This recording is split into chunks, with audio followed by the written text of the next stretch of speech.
সংসার সুখের হয় রমণীর গুণে, এ কথাটি পুরোপুরি সঠিক নয়।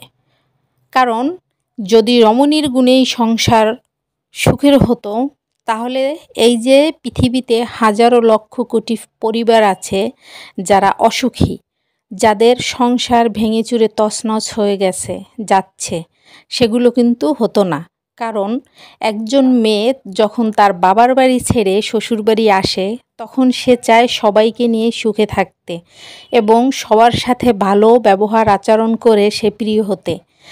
তার যদি এটুকুই ক্ষমতা থাকতো যে একটা পরিবারের রমণীই সর্বসেরা, তাহলে কিন্তু ওই সংসারে সমস্যা হতো না, সংসার ভাঙতো না। তাই আমি মনে করি সংসার সুখের হতে রমণীর স্বামী দুজনারই গুরুত্ব বেশি এখানে।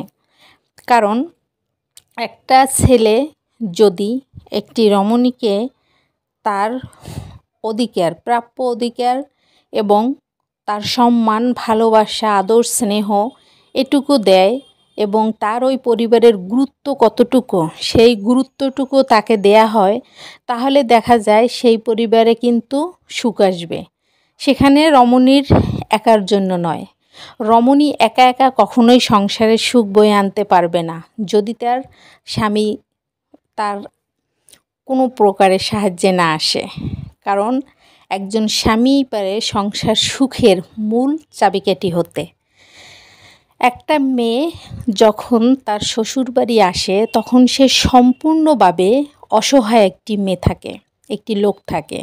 সেই অসহায় মেয়েটিকে যদি তার স্বামী সহায়তা দিয়ে প্রতিষ্ঠিত করে, তাহলেই দেখা যায় যে সে সেখানে মূল্যায়নের সাথে তার স্বামীর পরিবারটিকে খুব সুন্দরভাবে পরিচালনা করে সবাইকে নিয়ে ভালো থাকতে পারে। তাই অবশ্যই রমণীকে বাদ দিয়ে রমণী এবং রমণীর স্বামী সহ এ কথাটা বলা উচিত যে সংসার মূলত সুখের হয় স্বামী স্ত্রীর গুণে। কারণ সংসারের সারমর্ম এই দুজন ব্যক্তি, এ দুজনকে দিয়েই আস্তে আস্তে করে সংসার বিস্তীর্ণ হয়। তাদের ছেলে মেয়ে, আত্মীয়, পাড়া প্রতিবেশী সবাইকে নিয়েই একটা গোষ্ঠীর মতন তৈরি হয়। সেখানে দেখা যায় যে তারা অনেক ভালোবাসা, আদর এগুলো নিয়ে চলে।